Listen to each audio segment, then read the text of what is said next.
testing. I didn't do it. I didn't. What? I said earlier I feel like I'm in an interrogation room. That would be much darker and much gloomier. Janet would be Plus sitting snacks. here, not me.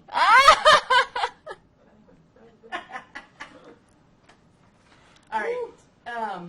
I have some notes. Basically, Julie went through and said, these are some really good things about Lynn's course. I want to make sure you hit on those. Oh, okay. So I'm going to ask you some questions about your course, specifically Sure. your course, That's and totally then fine. some questions about the process. Okay. All right? We're going to start off with, would you spell your name and tell us the title that you want us to use on the video? My name is Linh Dich. So first name Linh, L-I-N-H. It's Vietnamese. Last name Dich, D-I-C-H. It's Chinese. That's a weird last Chinese name. And Lynn's fine. Yeah. And what do you want for your position, like Your title. your title and department and all that?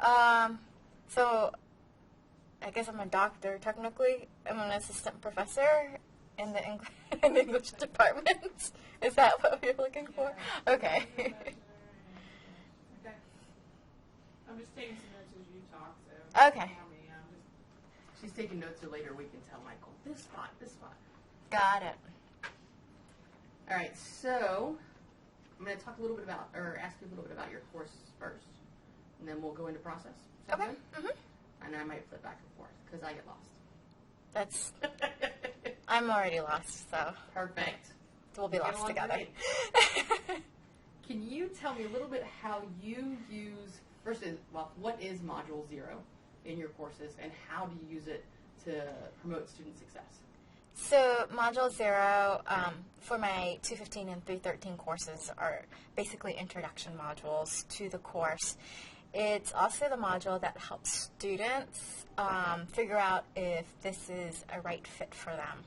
Right, so there's a few things I do there. I provide students with expectations of what the courses are going to entail. But also, it's the opportunity for them to get to know me and the class a little bit more, and each other. So we might cover this later, but it's also where I start the community building right off the bat. So those are a few of the things that get tied into Module 0. I think actually it's one of the most important ones because students really do get a sense of whether this class is for them or not. Excellent.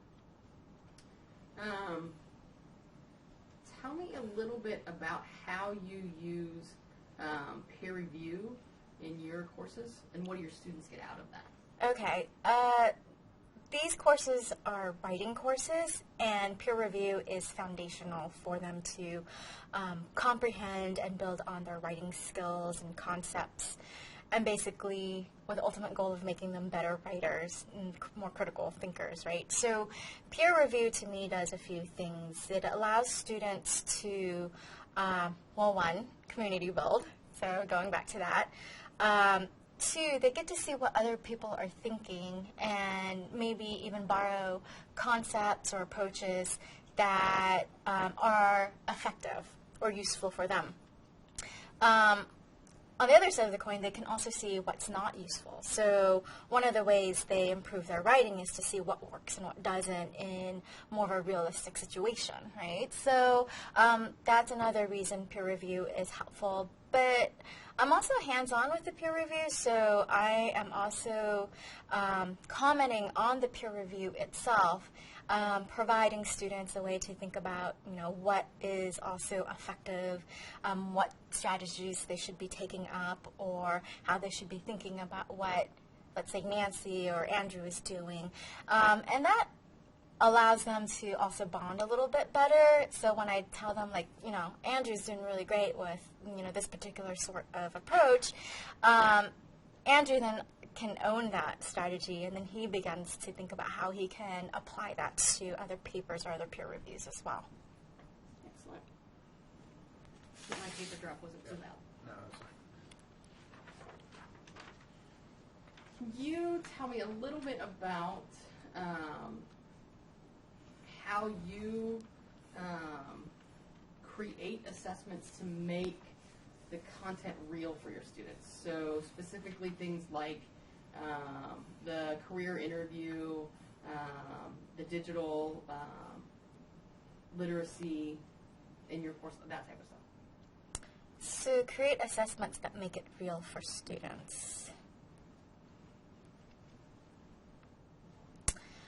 I'm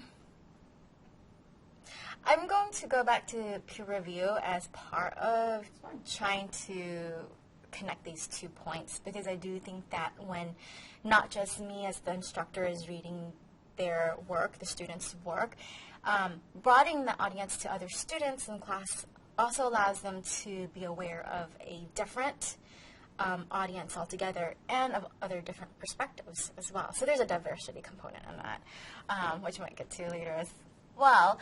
But that makes it more real for students to have multiple readers for their writing and for their work. It allows them to also make choices when they are required to think about what other multiple people have said, right? So, and that's something I think that they are going to go on to experience in all sorts of their lives. When they're writing a report for work, let's say, they're probably going to get input from supervisors, colleagues, as examples, and how they then draft and reframe that writing for the ultimate product requires them to think about, how best to negotiate those sorts of relationships too, and what the kinds of inputs they have. So I guess that's a long way to say that's what I really impart with my assignments, is that, getting a variety of readers is not just busy work, but this is going to allow you to broaden your perspectives on how people look at your writing. And in addition to that, it makes you better about choosing or negotiating what ultimately becomes the final product. Excellent. I'm going to switch to process for a little bit. I might come back to you. Okay. All right. Can you tell me a little bit about how your instructional designer helped you put together a plan for the course? So talking about the use of the grid and how did that help you, that type of thing. What I took away from the grid is really a learning outcomes driven sort of design, so that I'm always referencing what I want students to get out of a class at every step of the design of this course. So the grids help me to align all of these components of an online class, so that that outcome hopefully is met by the student, right? So the assignment makes sense, the readings make sense, the lectures make sense, and they're all connected in a way that allows the students to do that kind of work that they need to do and to learn what they need to in relation to the learning outcomes of the course. Excellent. Tell me a little bit about how developing specific and measurable learning outcomes affected the overall course plan. You kind of touched on it a little.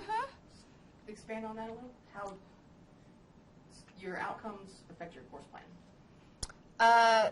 Outcomes, I would say, allow me to structure my course in a way that makes sense to me, makes sense to the students, and makes sense to any other instructors who might try to teach the course, right? And it does touch upon what I did say in terms of like how things are aligned. So if I'm asking students to, let's say, learn how to rhetorically analyze a particular context, then I'm also assigning them readings that help them do exactly just that. More specifically, so one of the units I teach is a career documents unit. And before they get into that, I ask them to analyze the market forces that affect their job, or the job that they will want to go on to do, or graduate school, for instance. So they have this broader understanding of how they are positioning themselves as a potential or future employer or student. Employee or student in that broader field. And that's part of the context that they not only understand for that assignment, then they go on and like apply to other assignments and other writing situations too. And that's a very fundamental aspect of writing. Know your context, right? Who are you writing to? Why are you writing this? Where will this circulate? And so instead of just saying that, I allow them to actually do that in ways that they are invested in. And because, they are interested in getting a job after this, they are invested in doing this assignment and getting to know more about the context that they will eventually ease into. Excellent. Tell me a little bit about how you put yourself in your courses. So one of the things I do, I provide a video introduction to myself at the very beginning of class. But I think with online classes, it can be really easy to stop having those moments of meaningful encounter between either you and the students or the students and the students. So forums are a great way to maintain that sort of contact. So not only do I have students post on forums, but I require them to also post to each other. I will post to them as well. And I treat that forum as if it's a discussion in class. I may not call on everybody, and it's impossible to do so, but I will point to patterns of ideas that emerge or great ideas that come out or things I haven't thought of as an instructor. And so those little things allow the students to feel as if I'm there with them. Excellent. You use group work in your courses? I do. Can you tell me about that? Absolutely. So with professional or technical writing, which is what I teach, students and, again, future employees are going to be required to write in group dynamics. Right? That's just part of our world these days. And so I do this because it's actually one of the learning outcomes for specifically 313, that they get some group work and group interaction. So given that, I build upon student interaction, so ultimately the last project, the final project, is a group report.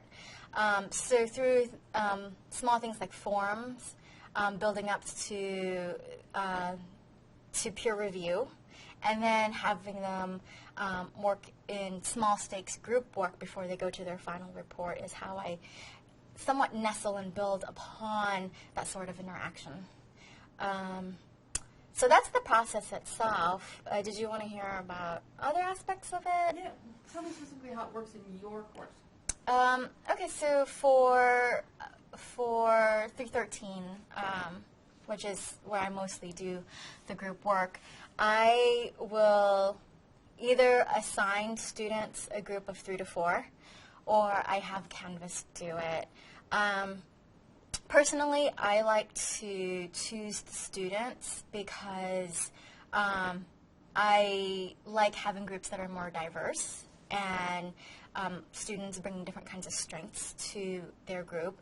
And I will allow that group to then choose their own topics for these bigger reports. So, for instance, the final project is a 15-page report that requires very particular sections, given the genre they pick. So they have to pick that too. So it could be like a white paper, or it could be a budgeting report. It could be an informative report. But as a group, they have to negotiate what they want to focus on as the purpose of that particular report. So I do that in a series of ways. I start with Module 3. So that's the module before the final. And I do that, and that's a shorter report than the final one, so that they kind of get used to the group dynamics first, right? And they work out some of their issues before they go to the final one.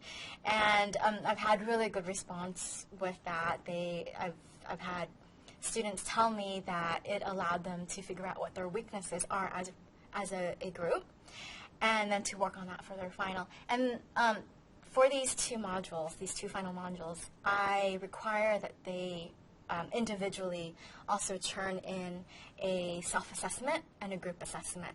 So in some ways, some of their grade is based on how they are able to write a report that assesses how their group is going. And that self-reflection is incredibly important because it allows them to see what they aren't bringing to the table or what strengths they are bringing to the table. And doing that in Module 3, or the third project, allows them to tweak that for a more high-stakes project at the end. Excellent. Elizabeth, I need that pause real fast. Okay. Battery. We're running low. What? You've only worked since 9. He's been here since 8. Oh, dear. It's going to be a good night's sleep tonight. I'm sorry. Should change this one. Okay.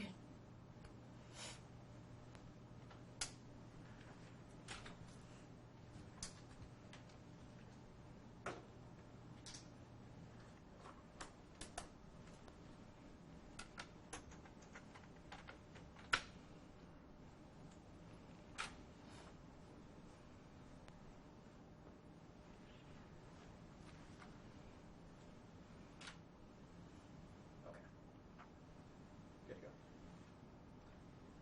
Can you, so basically, faculty member comes to you, they've never developed an online course before, it's going to be the first time they do it. What advice would you give them on how to best utilize their instructional designer? Which would be me, or That would be Janet and Julie? Okay, so mad props to Janet and Julie. They're so incredibly helpful. I think people sometimes don't utilize that part of the university as much as they should. I think that, well, let me back up here. So just knowing that they're there to help you, I think, is a really good thing just to have in your head, and that they're not in opposition to what you want to do, or that they really want to see, ultimately that students are getting something out of these classes, and they want to see that done well. So my best advice, I think, for new instructors is to go through the training. Because sometimes I don't think they know what sort of questions to even ask before they get into it, right? So I have had new instructors come up to me and say, well, I'm teaching your Canvas course. What do I do? How do I think about this? And the first reaction I have is go through it once yourself, right? Get the lingo down, get the discourse down, figure out what you're capable of doing and what your limitations are.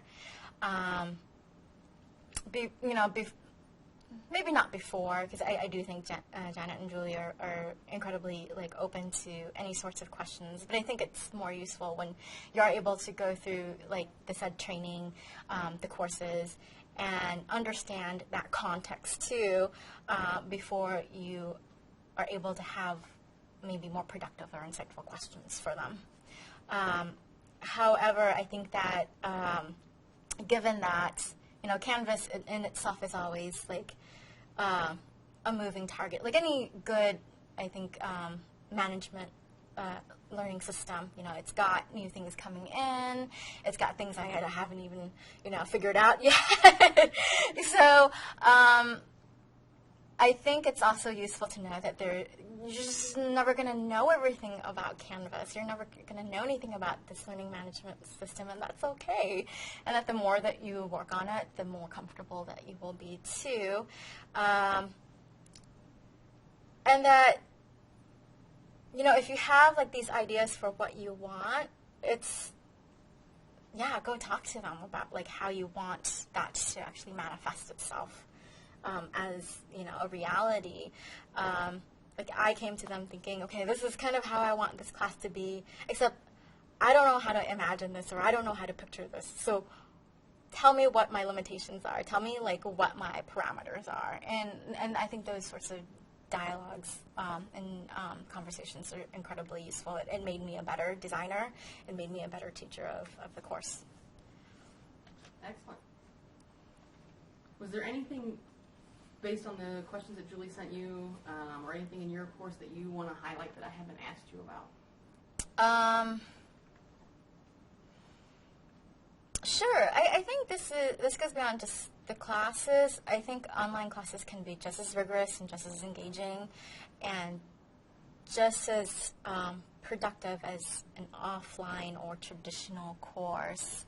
And I think that it can be intimidating for a lot of instructors to take on something like that.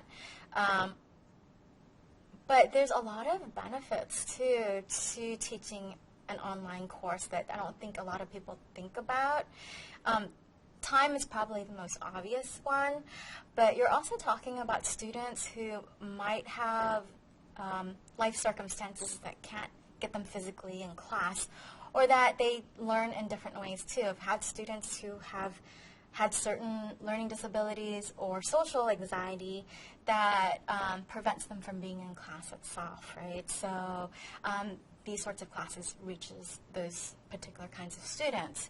I think there's more creativity and flexibility to be sought as well. Clearly, with any technology, there are limitations and parameters you have to work within. But with that being said, I haven't found myself limited much by Canvas. I think it's been really, really useful as a way to get to students who have those sorts of like physical limitations from the classroom. But in addition to that, like it challenged me to be a better teacher in certain ways that I think offline teaching didn't do. I think I was just like so comfortable with teaching. I love teaching traditionally. Like I like being in front of the classroom. I feel like I'm most dynamic there, and it's been fun to it's been fun. It's been challenging, but it's been fun to also try to think about, gosh, how do I transfer that dynamic, that sort of personality onto an online class, which gets to, the question of, like, how do you make something like that personal? How do you make something like that a more intimate experience for the students so that they do feel like this is a real course and not just something that, they can just take anywhere else. And I found that, to many degrees, I've been pretty successful. Like, video is, again, obvious, but it's such a great way to get a person's personality across, to see my students' personality, because I also require them to introduce themselves by video as well. So that's been fun to do that. But there's still a lot of space to be incredibly creative within the parameters of an online class. Excellent. Okay. That was awesome. Cool. Thank you much. Woohoo! Am I done? You can Sweet. share that.